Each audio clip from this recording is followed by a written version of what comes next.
Hey, good morning, PennLive. I am here with Tim Rule at the Capital City Airport, not the Harrisburg International Airport, so don't get that confused on your way over like I almost did.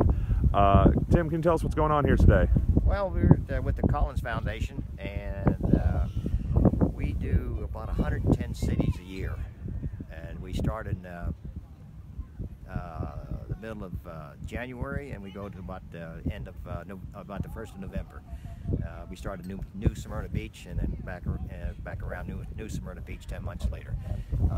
Bob Collins started this back in the 80s. He bought a B-17 and started touring, and then he bought other airplanes, the B-24, and had it refurbished, and then through the years he's added the B-25, the P-51, and several other airplanes. They are stationed, their home office is Stowe, Massachusetts, and they have a big collection of cars, tanks. They got almost one of the biggest collections in the world on tanks. And what you see here is just a little bit of what, what they have. Let me give folks a view of what we're looking at here. We've got a total of 3 planes, and these planes, all 3 are real, actual planes that flew during World War II. Yes. And they are still functional, Yes, that's correct. That's correct. The P-51, they just had it totally refurbished. Is that this one here behind us? Right, the single engine. They just had it totally refurbished. It took about 2 to 3 years to do that, and this has been out the line this year. Can you tell us a little bit about the P-51? What kind of? It came online in the late part of the war, not the late, but in the, I believe it was around the first part of '44. They needed a fighter to escort the bombers deep into Germany. And the bombers were getting hit pretty hard the first couple of years, and the airplanes they had couldn't go that far. When they got the P-51 out, they were tanks all the way and in the underbelly if they needed to, and they were escorting them all the way into Germany and back, and further deep into it. And that's what really cut the numbers of losses they had down. And we had a hard time keeping up with them. But between the ME-109 and the 51, they had a lot of nice dogfights out there. All right, so let me just take a again. This is a P-51, you said. That's actually this here is a P-51. It's a trainer, sort of. It's got 2 seats in it. It's got dual controls, everything. Okay. Not many of those around. Quick look around to give people a nice shot, and then we can move on to the next. Did everything, and it burned up. Yeah, it didn't even get off the ground. I saw that. Yeah. You know, all of that worked hard.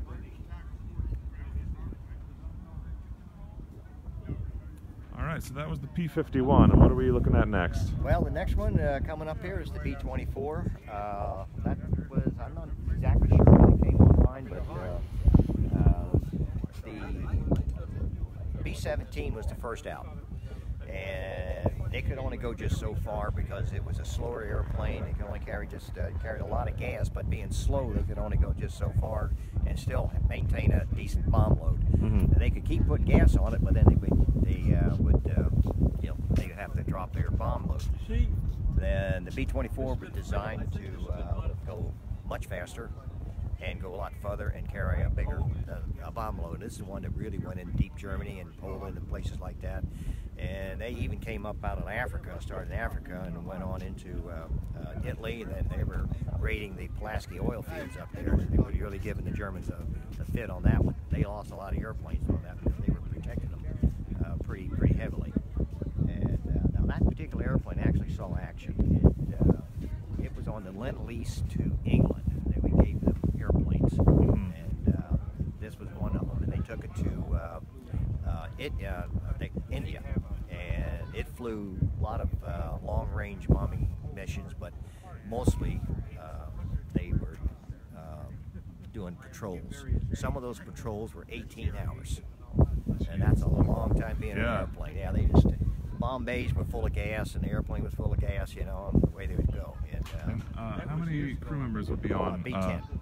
10 crew members on the B-24. And the 17, 10 crew members.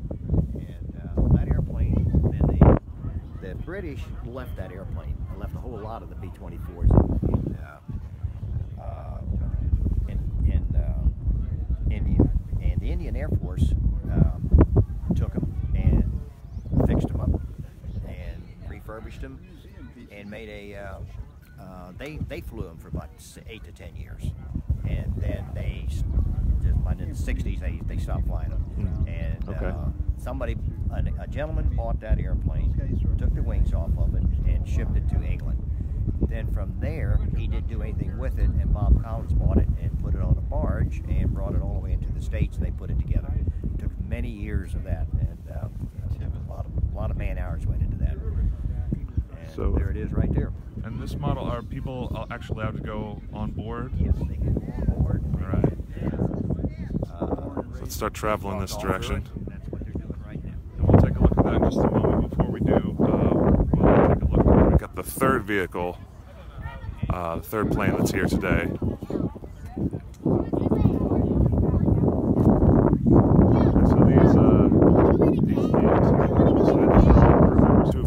Those are crew members of other things, or just Army or whatever. Those are actually people that have donated money. Oh, okay, I see. They put their name on it, and sometimes the person themselves did it, or it was a family member in honor of them. Got it. Okay. Some front guns here, and we'll take a look on board in just a moment. And so this third plane, this is the B-17, just down here. So similar mission as would have been on the B-24. Right, and the B-17. But the car was running. That was the first bombers that they used. And I thought, I just don't want to have to go through in war in 40, 41, 42. And they got hit pretty hard because they didn't have any fighter escort to go in there, and they were losing a lot of airplanes, which were men too. Yeah. Until the B-51 came out. I'm not really sure what the date was. It could be the latter part of 43, but you know, that airplane, the B-51, was designed and flew in 90 days. Really, 90 days? 90 days. I say flew, they designed it and had it ready to go in 90 days. That's really impressive. Yeah, very The impressive. feats of engineering that they were capable of back in. That's right. War That was kicked off. flight rules days. So the major difference between the B-17 and the B-24, you said, would have been A little bit bigger bomb load. That airplane is much faster than the B-17.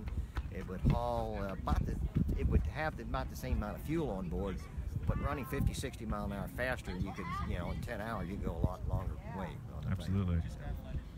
So if people want to come by, how long are you guys going to be here today? We'll be here till 5 o'clock this evening, and we'll open up at 9 o'clock in the morning on Wednesday, and we will leave. We'll close at noon, and because we'll be going to Belmont, New Jersey next. We'll be there in the afternoon. Okay, so And then we'll be there all weekend. all day today, and then up until noon tomorrow morning. That's correct. Great. And how much is admission? I saw that. It'd be $15 for an adult, $5 for kids under 12, and if you're a World War II vet, you get in free. Wonderful. That's the only veterans we have that a discount on is the World War II. Okay, yeah. So specifically World War II veterans. Specific World War II. Wonderful. Tim, thanks a lot for showing me around. I'm gonna continue on the self-guided tour here. No problem. You take care. Really appreciate it. Thanks a lot. Enjoyed it. All right, so let's take a quick look.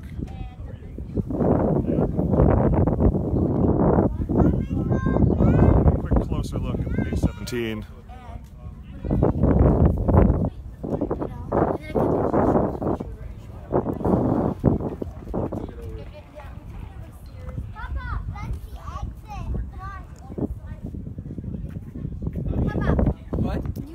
Quick look inside here. Oh, exit only, it says. I should have been paying attention. All right, entrance over here. Here we got some info sheet. Boeing B-17G Flying Fortress. We don't have that many people. It might be a little tough to get in there. There really isn't.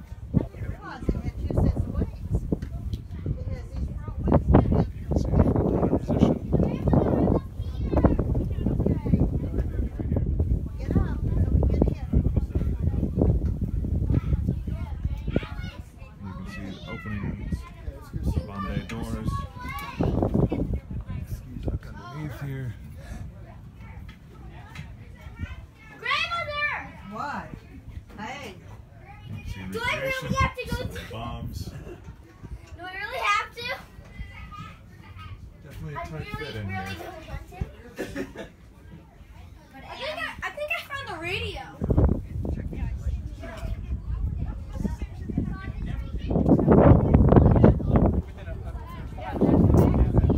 So question in the comments, how long will they be there? They will be at the capital city airport here in New Cumberland until 5 p.m. tomorrow, today, that is, 5 p.m. today, and then opening again tomorrow morning until noon.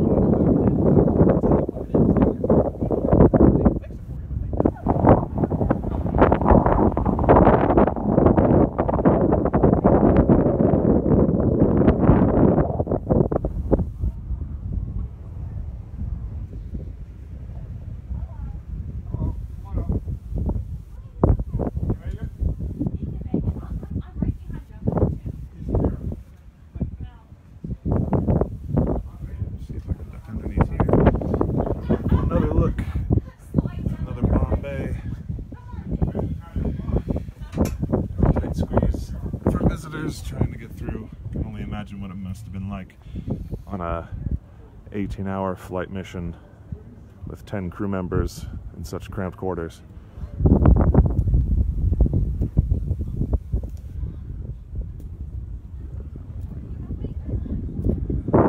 Names of donors to the organization, or in honor of people who have donated or family members who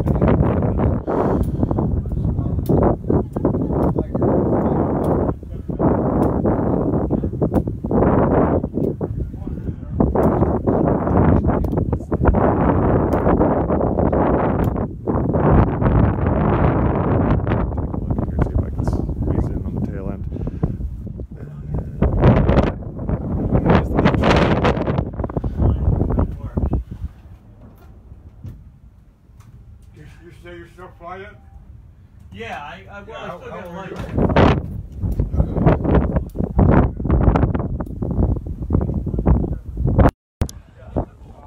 Alright folks, that's going to do it for me here today at the capital city airport. So we're in New Cumberland, and you can come by. I got a chance to look at actual planes that flew in World War II on actual combat missions. There's a B-24 and a B-17, and I believe a P-51 fighter, which you are not allowed to go inside of. But the tickets are, I believe, $15 for adults, $5 for children, and World War II veterans can get in for free. They'll be here until 5 p.m. today and until noon tomorrow morning. So that's gonna do it for us. Signing off.